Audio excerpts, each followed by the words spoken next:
குரு பிரம்மா, குரு விஷ்ணு, குருதேவா மகேஸ்வரா, குரு சாஸ்தா பரபிரம்மா தத்மஸ்ரீ குருவே நமக. இந்த வீடியோவில் நாம் 2024 வருடம் 2025 வருடத்திற்குண்டான குரு பகவானோட வக்கர பயிற்சி அப்படிங்கிறது தான் நம்ம பார்க்க போகிறோம். குரு பகவானோட வக்கர காலம் அப்படிங்கிறது குருவருள் இருந்தால் தான் திருவருள் இருக்கும் அப்படின்னு சொல்லுவாங்க. அதனால் என்னோட ஜோதிட குருநாதரான ஜோதிட கலைமாமணி கோவிந்தராஜ் சுவாமிகளை வணங்கிட்டு குரு வக்கர காலம் எல்லா ராசிக்காரர்களுக்கும் எப்படி இருக்குது அப்படிங்கிறத நம்ம பார்த்துருவோம். அதாவது நவகிரகங்கள்லேயே முழு சுப கிரகமாக இருக்கக்கூடியவர் குரு பகவான் தான். குரு பகவானோட அருள் இல்லை அப்படின்னா எதுவுமே கிடையாது. அதனால தான் குருவருளே திருவருள் அப்படின்னு முன்னோர்கள் சொல்லியிருக்காங்க. அப்படிப்பட்ட குரு பகவானோட வக்கர காலம் அப்படிங்கிறது அக்டோபர் மாதம் 9ஆம் தேதியிலேருந்து பிப்ரவரி மாதம் 4ஆம் தேதி வரைக்கும் 119 நாள் நடக்க போகுது. இந்த 119 நாளில் குரு பகவான் ரிஷபராசிக்குள்ள ரோஹிணி நட்சத்திரத்துக்குள்ளேயும் கிருத்திகை நட்சத்திரத்துக்குள்ளேயும் தான் வக்கரம் அடைய போகிறாரு. இந்த வக்கர காலகட்டத்தில் குரு பகவானோட பார்வைக்குன்னு தனி பலன் அப்படிங்கிறது எப்போவுமே இருக்கும். குரு பலம் இழந்தாலும் கூட தன்னோட பார்வையால் பல நன்மைகள் அப்படிங்கிறது செய்வார். இந்த குரு வக்கர காலம் நடக்கக்கூடிய 119 நாள், கிட்டத்தட்ட 4 மாதம் உங்களோட ராசிக்கு குரு பகவான் என்னென்ன கொடுக்க போகிறார் அப்படிங்கிறத துல்லியமாக உங்களுக்கு கொடுக்குறேன்.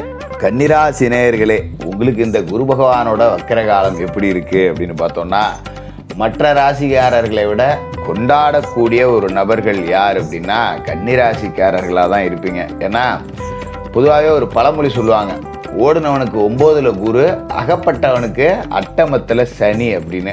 அதாவது ஒரு விலங்கு துரத்திக்கிட்டு வருது அப்படின்னு வச்சுங்களேன், அதுக்கிட்டேருந்து தப்பிச்சு ஓடி போனான் பார்த்தீங்களா, ஓடுனவனுக்கு 9ல் குரு. அப்போ 9ல் குரு இருக்கிறவன் எப்பேற்பட்ட சிக்கல்லேருந்தும் தப்பிச்சிருவான். அப்படிங்கிறதால தான் ஓடுனவனுக்கு 9ல் குரு அப்படிம்பாங்க.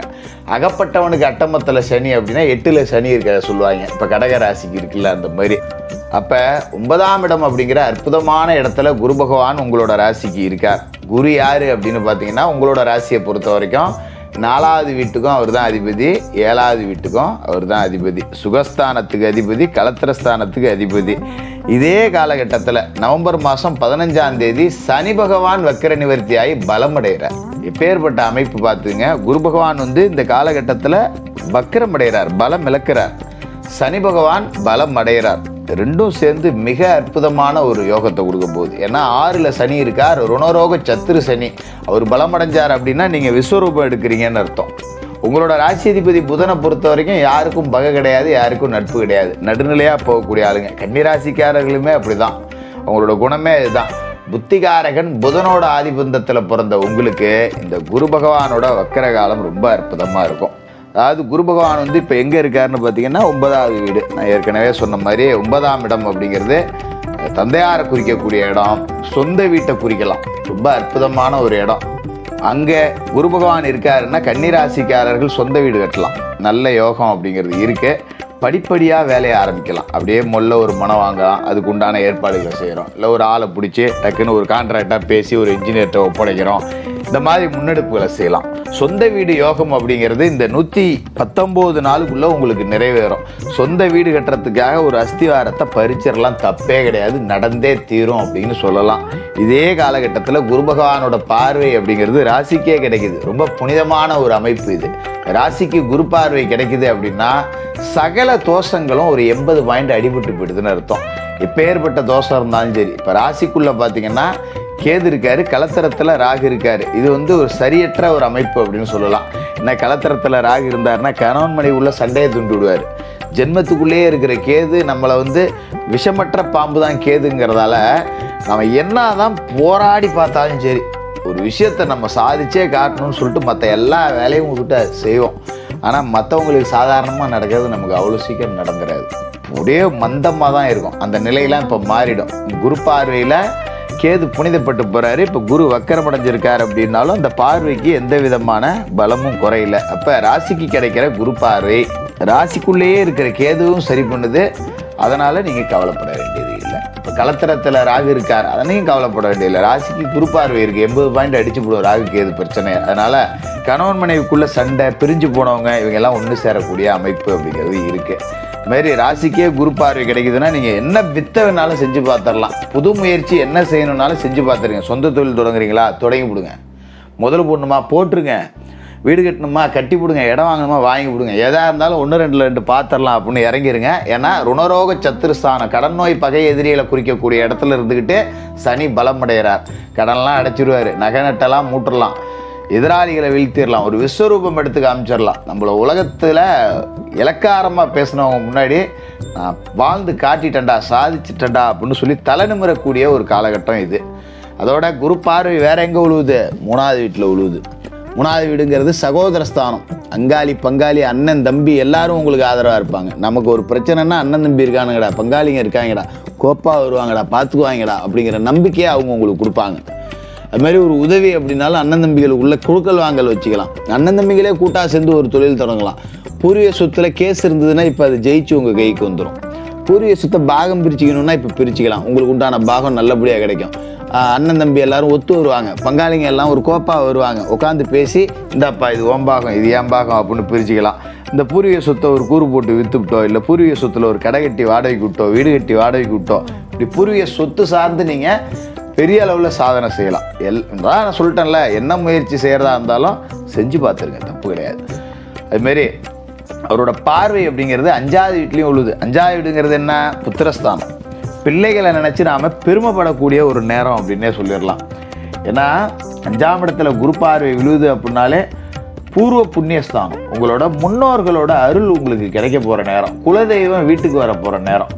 குலதெய்வமே வீட்டுக்கு வரலையோ, ஒரு மாதிரி வீடே பீட பிடிச்ச மாதிரி இருக்கே அப்படின்னு இருந்தவங்களுக்கெல்லாம் கூட ஒரு நேர்மறை ஆற்றல் கிடைக்கும். ஒரு பாசிட்டிவ் எனர்ஜி அப்படிங்கிறது இந்த காலகட்டத்தில் கிடைக்கும். குலதெய்வ வழிபாடு அப்படிங்கிறத இந்த குரு பகவானோட வக்கர காலத்தில் செஞ்சுருங்க. அக்டோபர் 9 குரு வக்கரமடைகிறாரா, ஒரு 5 தேதிக்குள்ளே போய் குலதெய்வத்தை பார்த்து மனசார வணங்குங்க. ஒரு பொங்கல் படையலிட்டு குலதெய்வத்துக்கு ஒரு படையலை போட்டு மனசார வணங்குங்க. அங்காளி பங்காளிங்களோட முடிஞ்சால் கூட்டிகிட்டு போங்க, எல்லாத்தையும் தப்பு கிடையாது. குலதெய்வம் தெரியாதவங்க இஷ்ட தெய்வத்தை பிரார்த்தனை செய்யலாம்.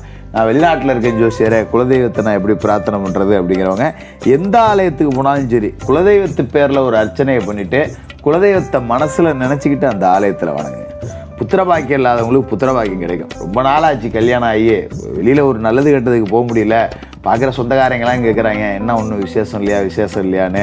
இது கேட்குறவங்க கடந்து போயிடுவாங்க. பார்க்குறவங்களுக்கு பெருசாக தெரியாது. அதை அனுபவிக்கிறவங்களுக்கு, அதை படுறவங்களுக்கு தான் அந்த கஷ்டங்கிறது எவ்வளோ வலியும் வேதனையும் கொடுக்குங்கிறது தெரியும். அதனால் புத்திரபாக்கியம் இல்லாதவங்களுக்கு புத்திரபாக்கியம் கிடைக்கும். குலதெய்வ வழிபாடு அப்படிங்கிறத மட்டும் செய்யுங்க, நிச்சயமாக நல்லது நடக்கும். அதேமாரி படித்து முடிச்சுட்டு வேலை இல்லாமல் இருக்கிற பிள்ளைங்களுக்கு வேலை கிடைக்கும். பொறுப்பு இல்லாமல் இருந்த பிள்ளைங்க இப்போ பொறுப்புக்கு நல்ல ஒரு குடும்ப பொறுப்போடு வருவாங்க.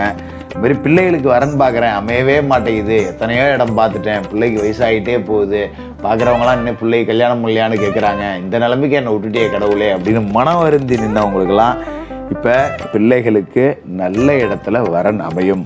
இவ்வளோ தாமதமானது காரணம் இப்படி ஒரு நல்ல இடம் அமையறதுக்கு தான் போல் இருக்கு அப்படின்னு 4 சொந்தக்காரங்க காது குளிர பேசுகிறத நீங்கள் கேட்கலாம். அவ்வளவு நல்ல இடத்துலேருந்து வரன் அமையும். இந்த வக்கரகாலம் 119 நாளும் உங்களுக்கு அற்புதமான நாள். அதில் எந்த மாற்றமும் இல்லை.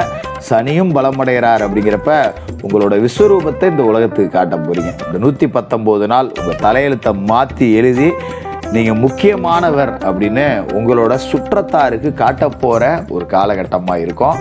தினமும் குளிச்சு முழுவிட்டு விநாயகர் வழிபாடு தவறாமல் செய்யுங்க. ஜென்மத்தில் கேது இருக்கார், களத்திரத்தில் ராகு இருக்கார். செவ்வாய்க்கிழமை ராகுகால நேரத்தில் துர்க்கை அம்மனுக்கு எலுமிச்சை தீபம் அப்படிங்கிறத ஏற்றணும், மறந்துடக்கூடாது. சொன்ன மாதிரி குலதெய்வ கோயிலுக்கு போய் குலதெய்வத்தை பிரார்த்தனை பண்ணுங்க. குலதெய்வம் தெரியாதவங்க இஷ்ட தெய்வம் எல்லை தெய்வத்தை வணங்கலாம். அதுவும் முடியல அப்படிங்கிறவங்க பிள்ளையார்பட்டி போய் கற்பக விநாயகரை வணங்குங்க. கற்பக விநாயகர் படத்தை வீட்டில் வச்சு வணங்குங்க. மாதத்தில் ஒரு நாளாவது ஒரு 9 ஏழைகளுக்கு அன்னதானம் அப்படிங்கிறத செய்யுங்க. மிகப்பெரிய விஸ்வரூபம், உங்களோட விஸ்வரூபத்தை இந்த உலகத்துக்கு காட்டக்கூடிய நேரமாக இருக்கும். கன்னிராசிக்காரர்களுக்கு வாழ்த்துக்கள்.